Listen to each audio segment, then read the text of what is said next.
Welcome to Fresh Air is Overrated, the weekly source for anything gaming with Wild Matt and Curbs. And Stiner. Again, and 8, 7, 6, 5, 4, 3, 2,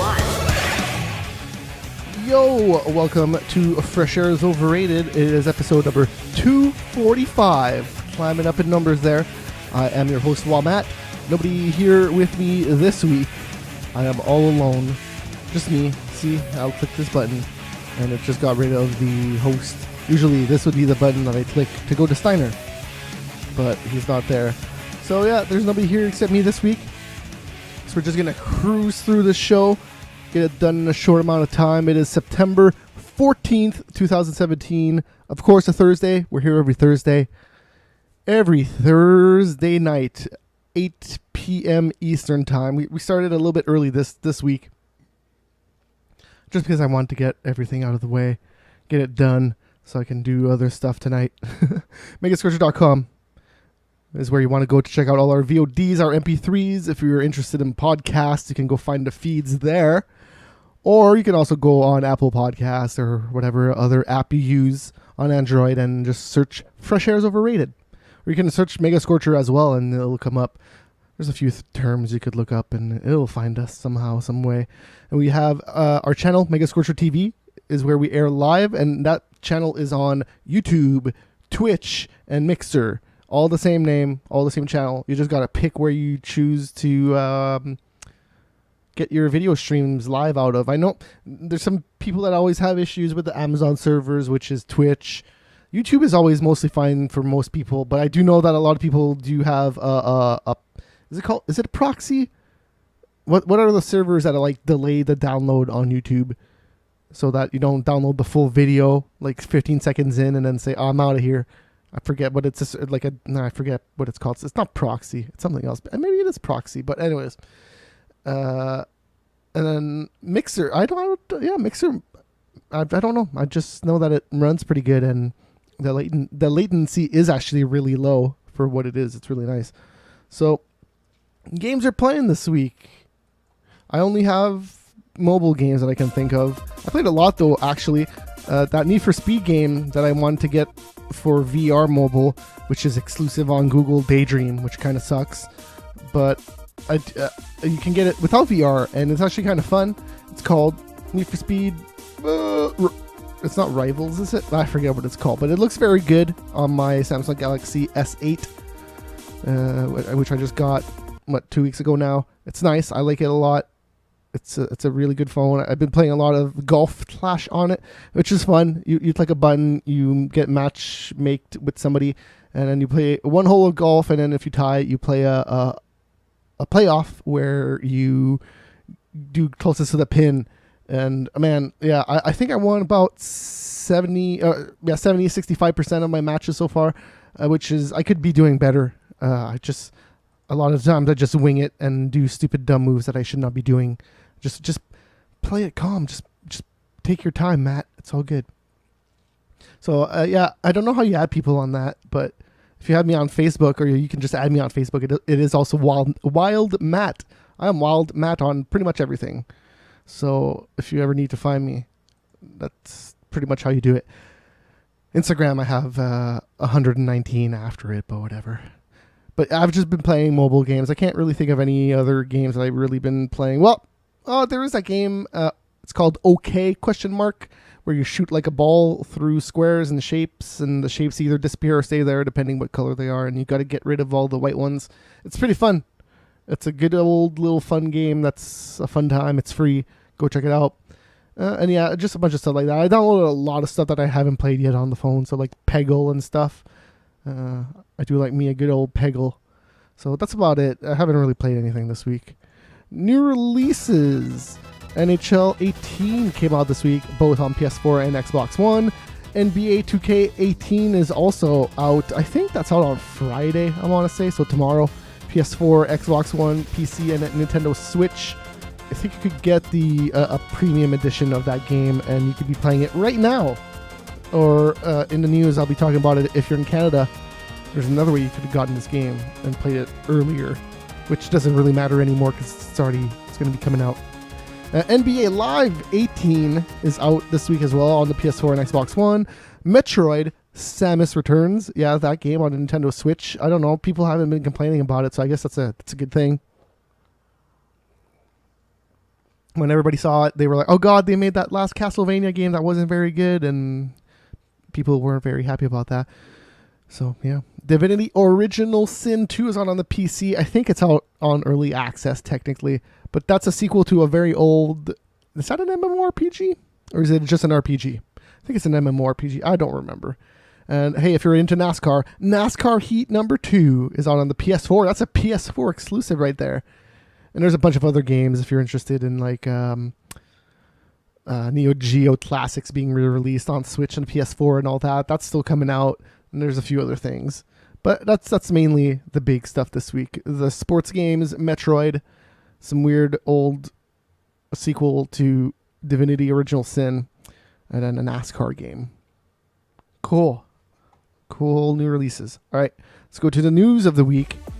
So you can call it at any time. Skype Wild Matt. M-A-T-T, 2 T's. I can always put it on the screen whenever, but you gotta know that it's the news of the week right now, guys. So Nintendo promised this week that they will be having more NES Classics next year. That's crazy. NES Classics. I might actually still buy one, because that's the thing. I don't want to struggle. I don't want to talk to somebody that's not a national store. I just want to walk into a store and get it.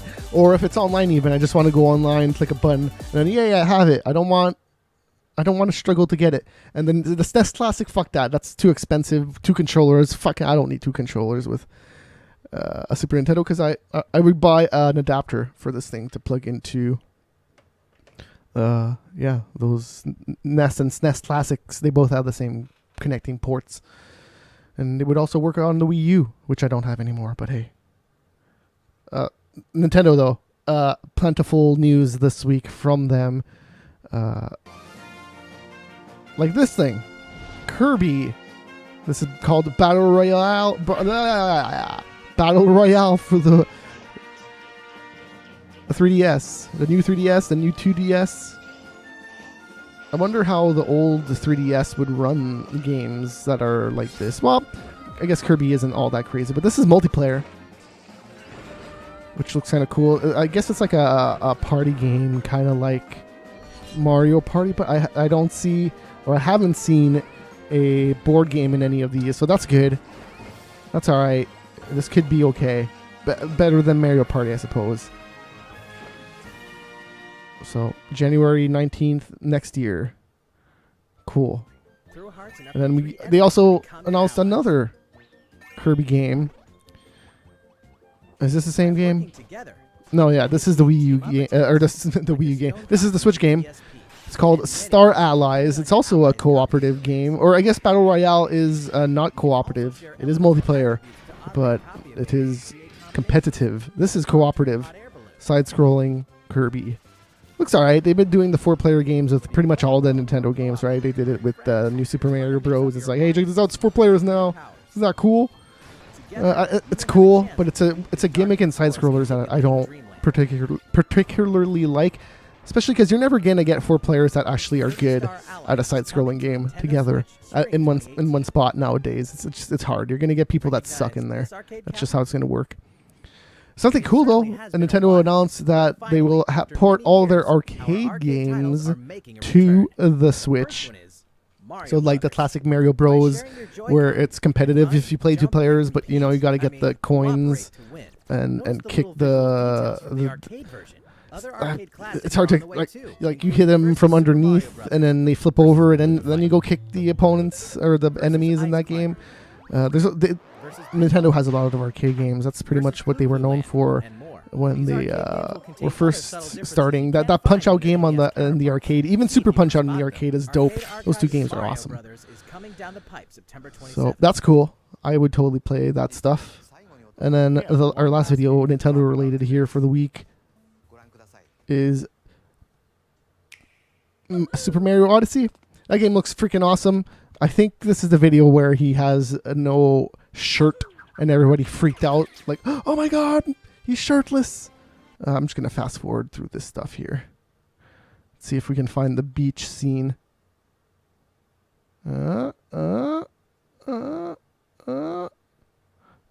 Okay, there's no, but he's not shirtless there. It looks very pretty for what it is. I don't know if it's that much of an upgrade over. But we won't spoil I mean, like the PS4 and the Xbox One, of course not. But it still looks pretty. It's a pretty looking Mario game, and the gimmick of throwing the hat and just becoming whatever the hell you want to. That's pretty good. I'm into that. It's pretty funny. It runs on power moons. And then there was that white floating hat. What is that thing?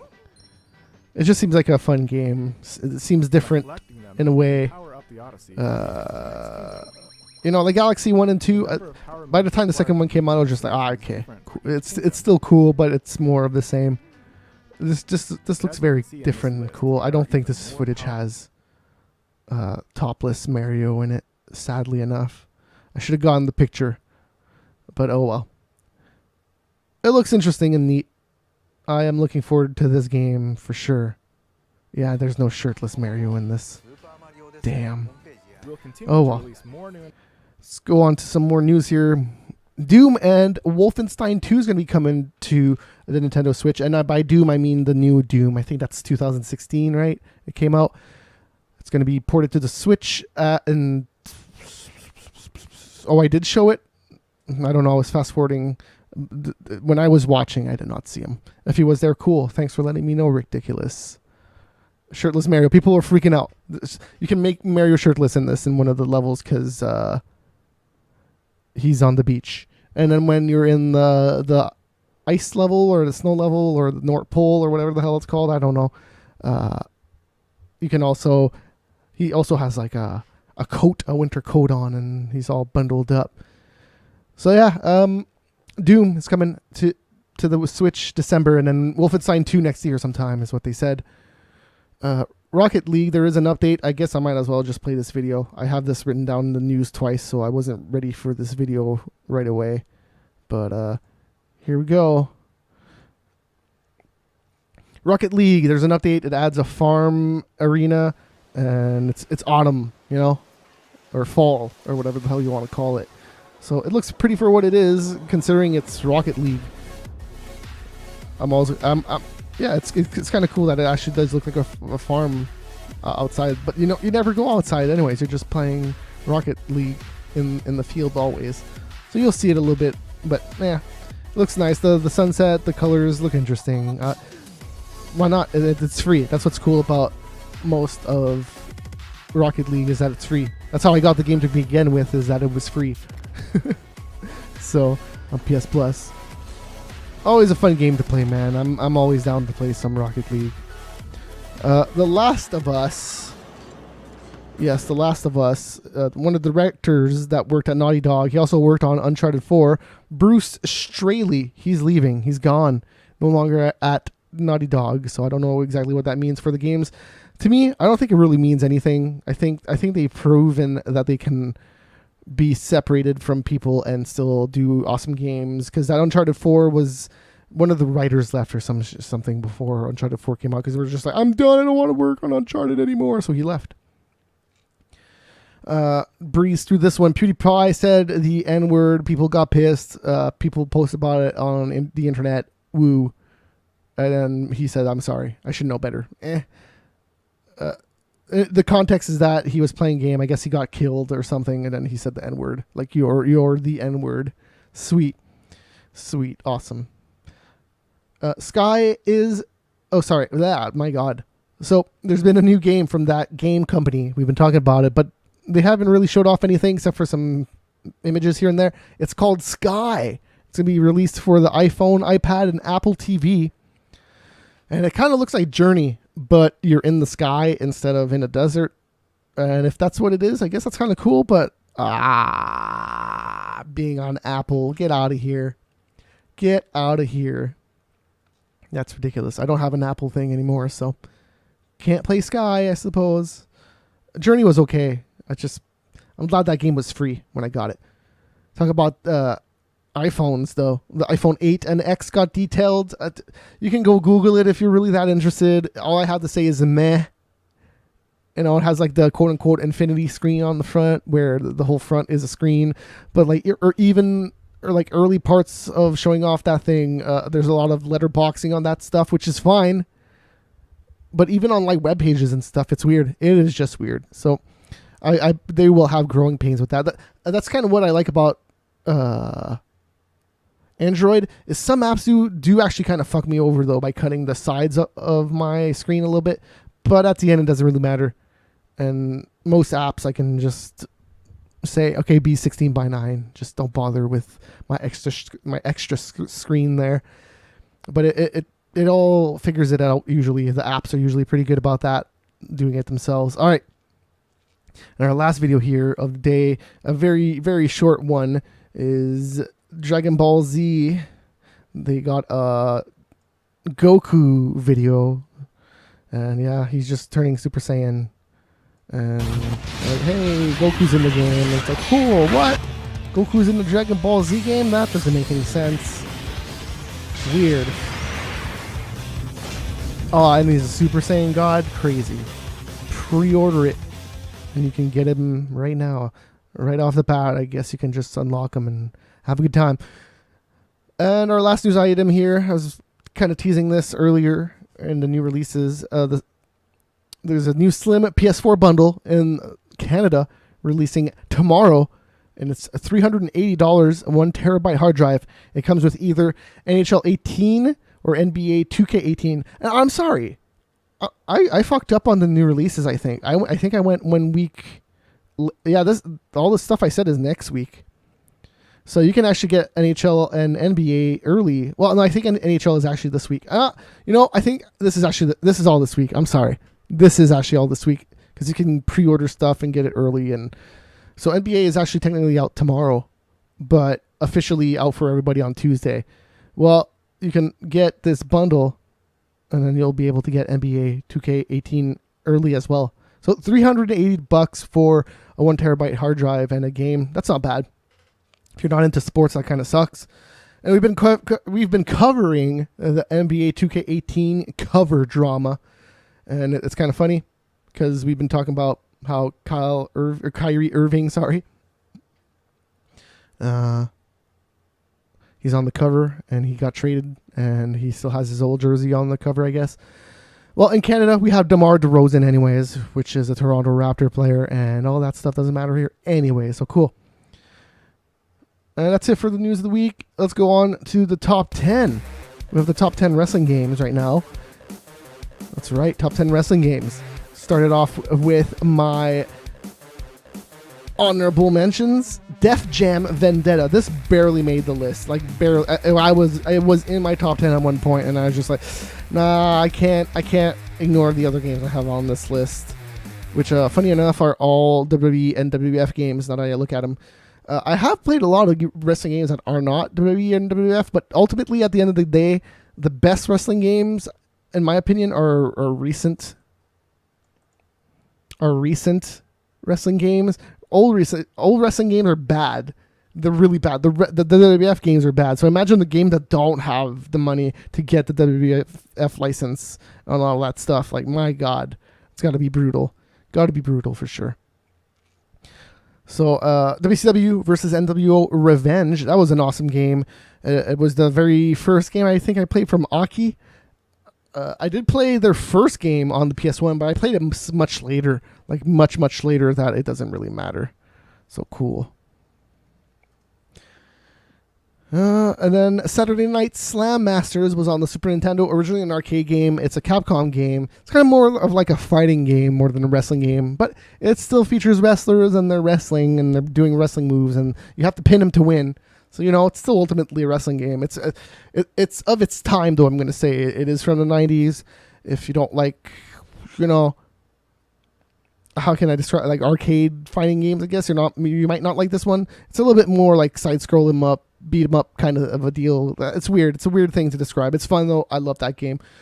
WWF Warzone, and I'll include Attitude in this. They're basically the same game. Attitude is just slightly better, I suppose. It has more stuff, but Warzone is the one I played way more of, because you had to like beat the story mode with all the wrestlers to unlock everything, and then once you unlocked everything, you also had to unlock more stuff with the unlockable characters you unlocked. So, my God, that game took forever to actually get everything. It sucked, but it was actually fun to play. The graphics were actually really amazing at the time. The music was in there. It was one of those first games where it was just like, wow, okay, a disc, cool. This is on the disc, right, nice. All right, and then my last honorable mention is WWF Raw on the Super Nintendo. You could also put Royal Rumble or anything else that's based on this engine. They're pretty much all the same game. Raw is just the latest and greatest. It has the least amount of glitches. The animation is better. There's more characters in it. There's more match types in it. It's just a good game. Does this one have the Royal Rumble in it? That's what I don't remember. Because the Royal Rumble mode in that Super Nintendo game called Royal Rumble is really good. So, yeah, there you go. That's my honorable mentions. Let's kick it off with our top 10 here. Number 10, it's WWF Royal Rumble on the Dreamcast / arcade. They're pretty much the exact same game. Like the DC or the Dreamcast pretty much had the same internals as their arcade system at this point. So it had the same capacity to play videos and have all the rendered 3D and all that, look all nice. So the main draw to this game is that it took the SmackDown engine from Ukes at the time on the PS1. I guess it was making the transition to the PS2 soon at this point. But it added a Royal Rumble mode. And well, I wouldn't even say added. It basically took everything out of SmackDown and made it a Royal Rumble mode. That was the main part of the game. You could play, I think it was a tag team or a singles. Oh, you would play singles. But the thing is about the singles is you would have like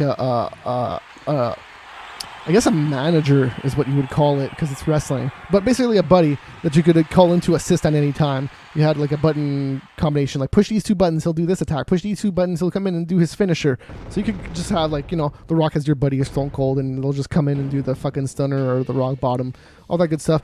Weirdly enough, it was a 30-man Royal Rumble in the game, and we could have 9 dudes on the screen at once. But there's only like 20 people in the game, I think.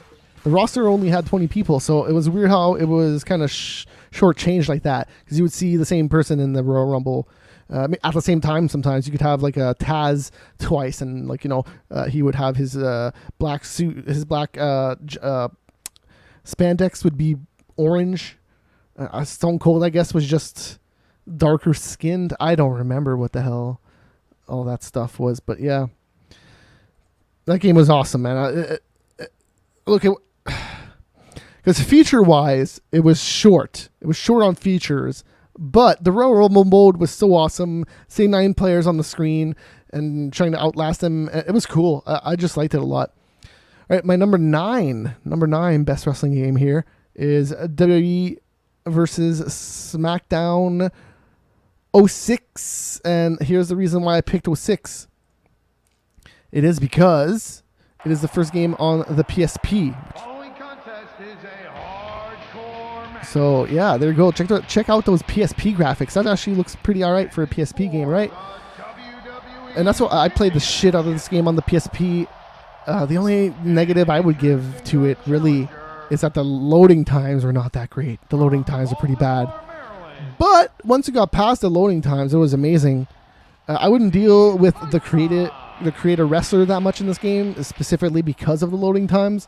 That's something I would do in the SmackDown games a lot, is do created wrestlers and do a lot of funny stuff with them. But in this game, I didn't do that all that much. But story mode in 08 was all right. It had branching paths. It had a bunch of stuff.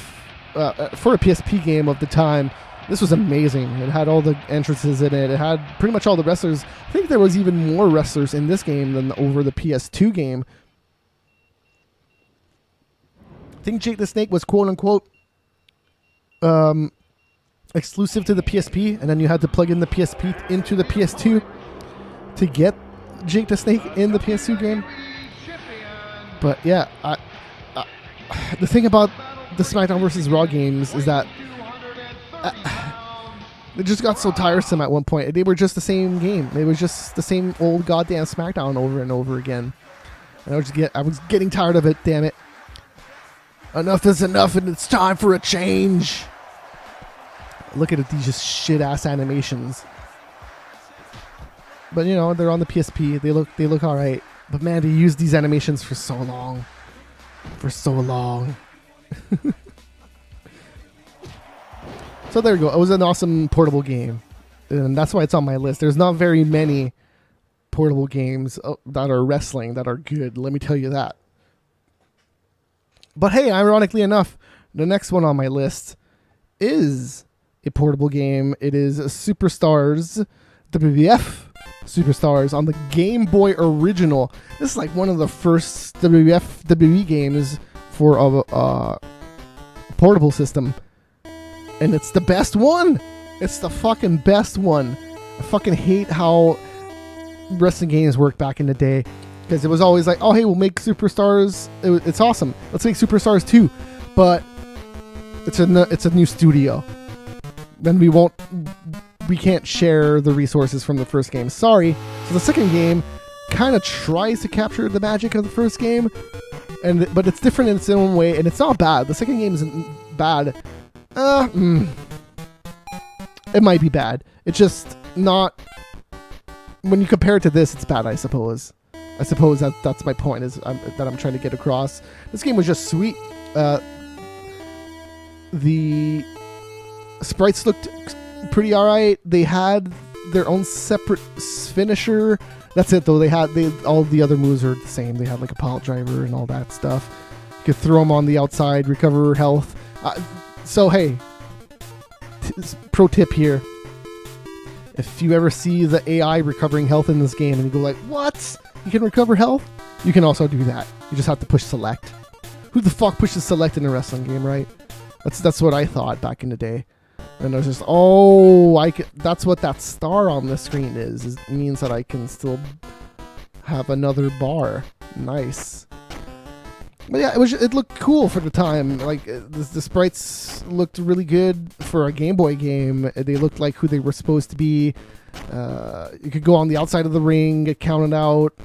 There's like a lot of good stuff about this game. The Nintendo games are all shit. So to have a Game Boy game that was better than all those shit Nintendo games, pretty amazing at the time if you really think about it.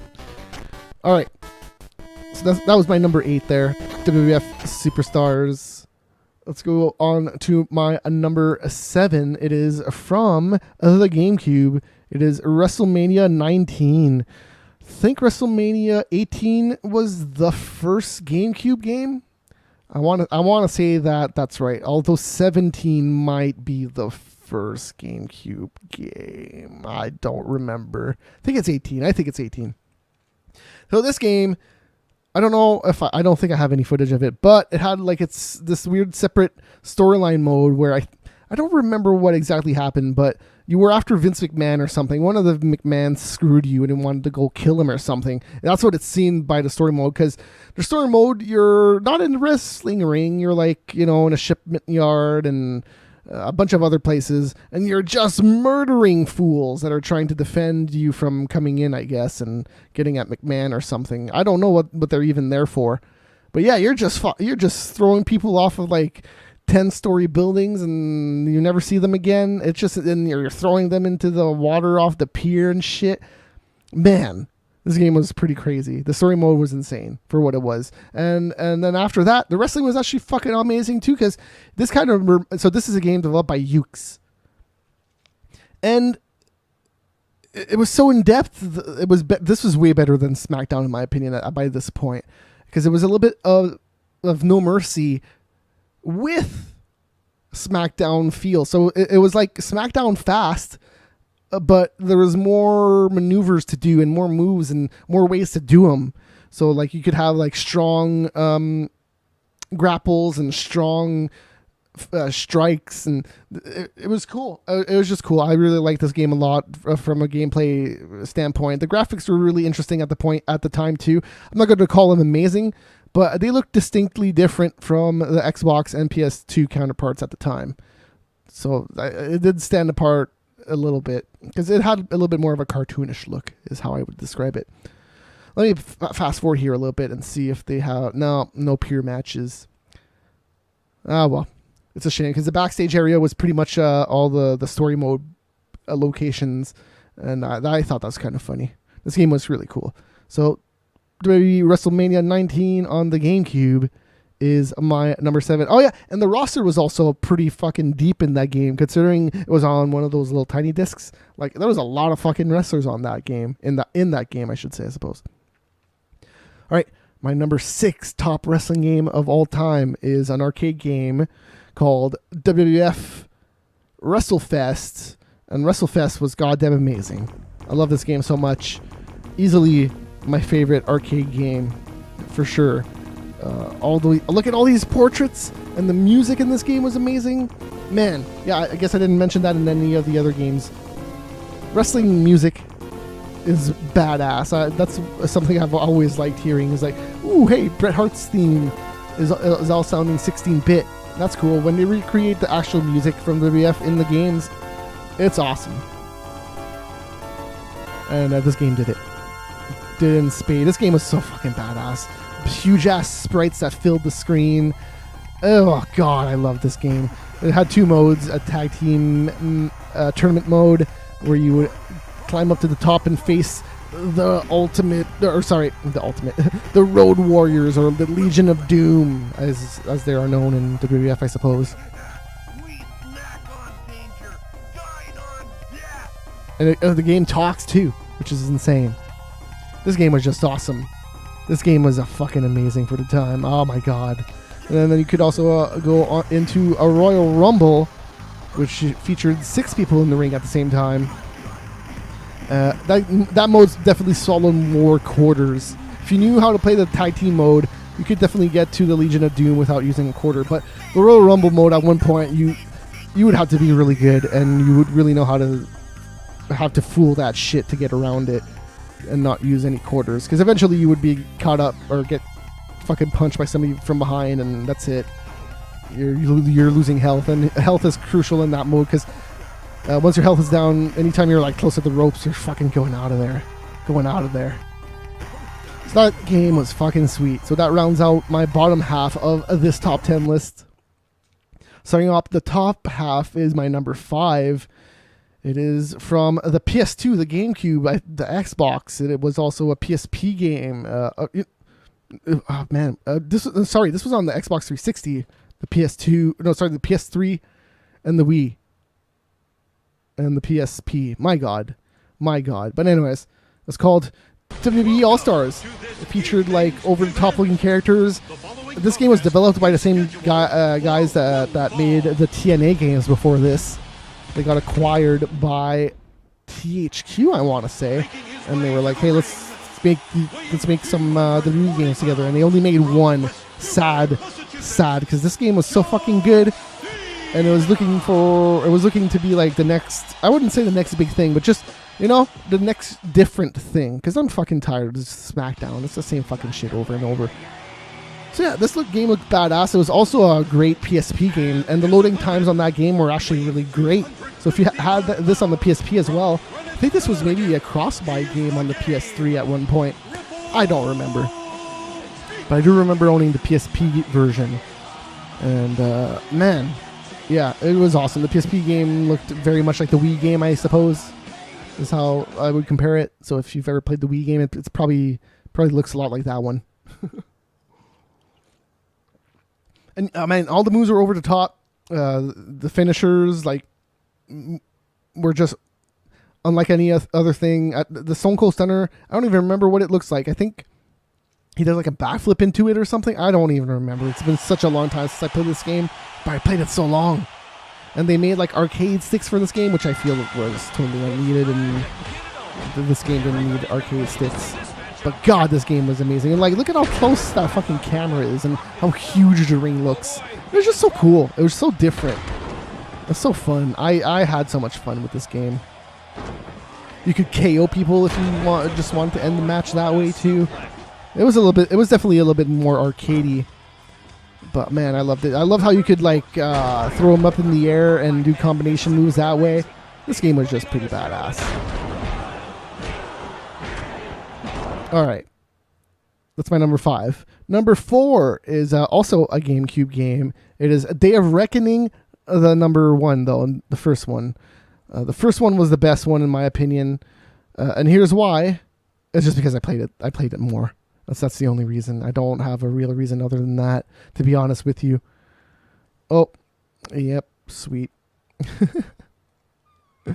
So, the roster was really big. The story mode was fucking amazing. I think that this is probably the best story mode of the entire PS2, Xbox, and GameCube era.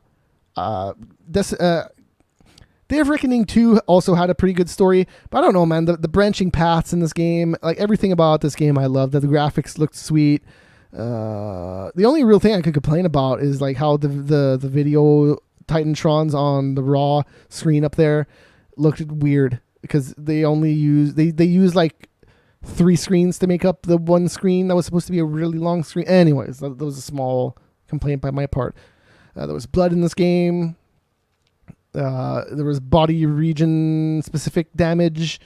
This stuff, all this stuff is in the new SmackDowns now and all that stuff.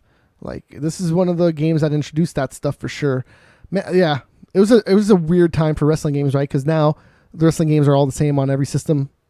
You don't get, there's no like Vita wrestling game now. And even if there was, it would probably just be fucking SmackDown or just SmackDown or whatever. What, WWE 2K? That's what it's called now. WWE 2K. Whatever those games are called. Anyways, Day of Reckoning was amazing. Again, a GameCube game with such a tiny disc that I was shocked at how good the graphics were, how big the roster was. I was just like, man, they could fit this on this disc? That's amazing. This game was really badass. I love this game a lot. And the customization, man. Oh my god, the custom creator mode in this game was probably one of my favorite ones of all time. I made like Pac-Man in this game and Star Fox and Falcon from Star Fox and Captain Falco, and I made a lot of people in this game. And I remember recording a lot of like created wrestler videos and putting them online and all that. Like, I was one of the first ones. Well, I wasn't, because there was others before me, but that was before YouTube. That was before YouTube. You had to find like a free hosting site to host a fucking file. Man, anyways. That's my number 4, Day of Reckoning, man. The GameCube had some badass wrestling games. All right, and my number 3 is No Mercy for the Nintendo 64. I guess this is the last Aki WWF game. And it was amazing. This was the best and wrestling story mode of ever, probably. It's probably still is, to be honest. You have to read text and stuff, but at the time, nothing else was like this, where you could lose a match and keep going. There were some certain matches you had to win, but there was branching paths in a fucking story mode of wrestling where you didn't need to fucking win the match. That's insane. Because the WWF games now are just like, you gotta win because this is serial. This is a sport. Goddamn wrestling. But yeah, the customization was not super amazing in this game, but the fucking gameplay. There were so many moves. The backstage area looked badass. There's no loading screens between the backstage areas, when you transitioned, because it was a GameCube, or N64 game rather, sorry. Anyways, and there was a lot of fucking modes in this thing. The cage and stuff that you could play. Is there Hell in a Cell in this?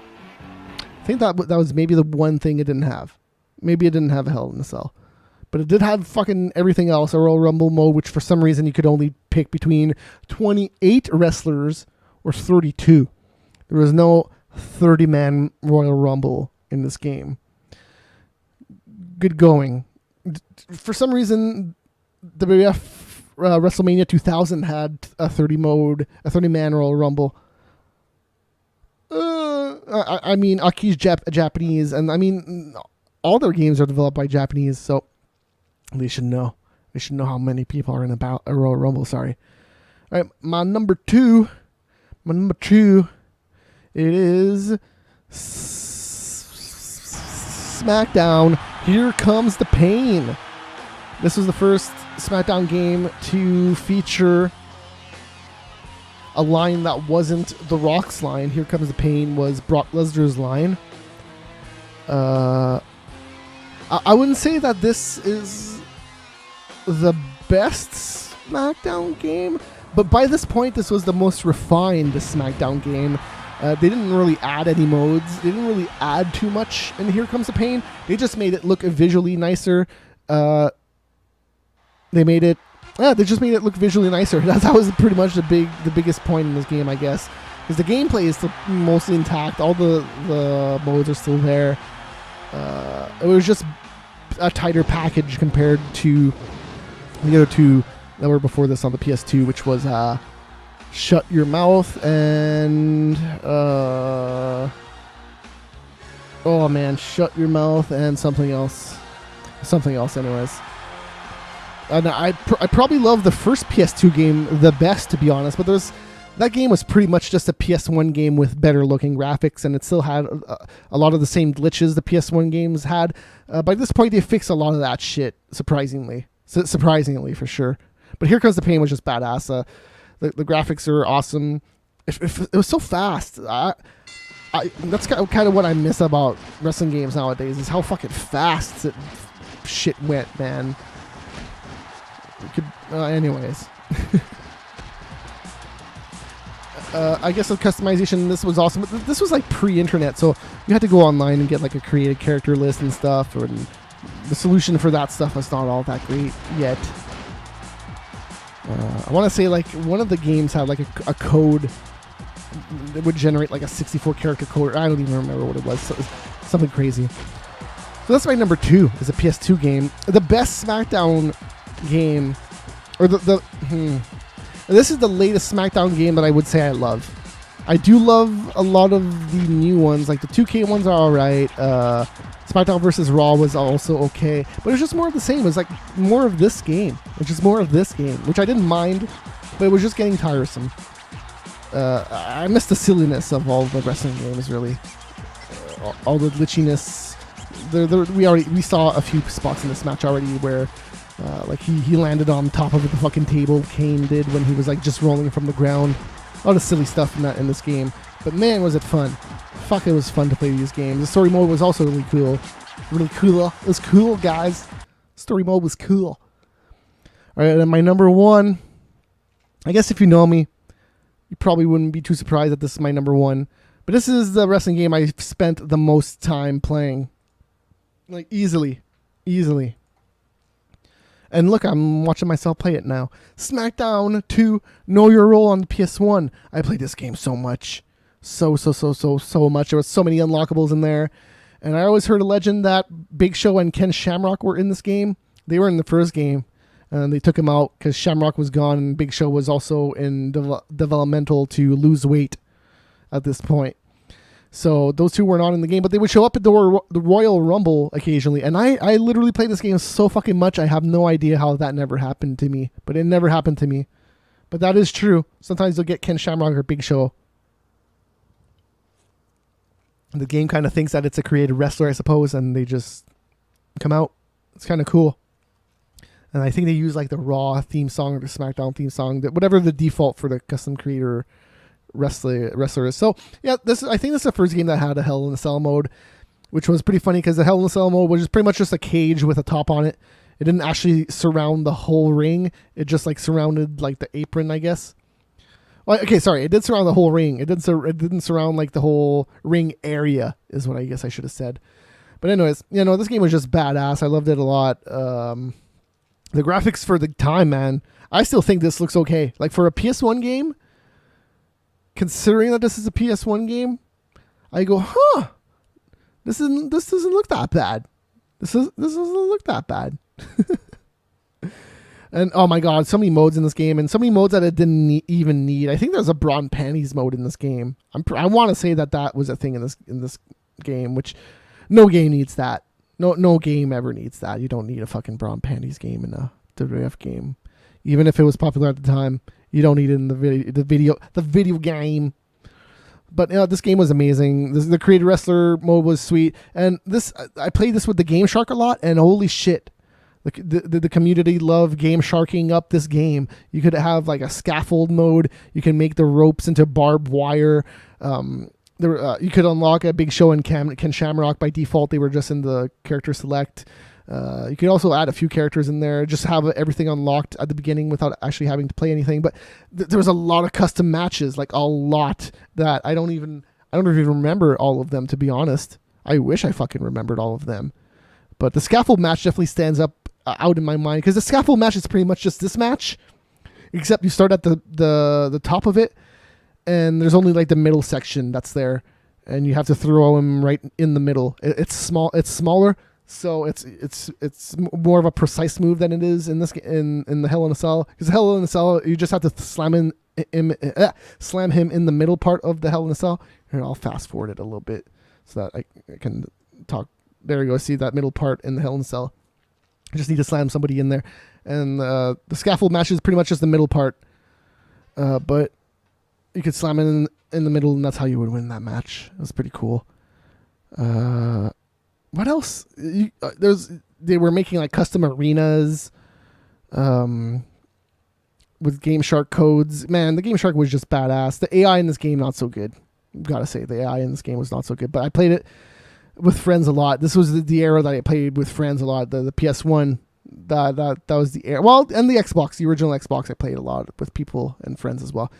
So that'll do it for the top 10 in the show, I think. Thanks for tuning in, guys. Top 10 wrestling games.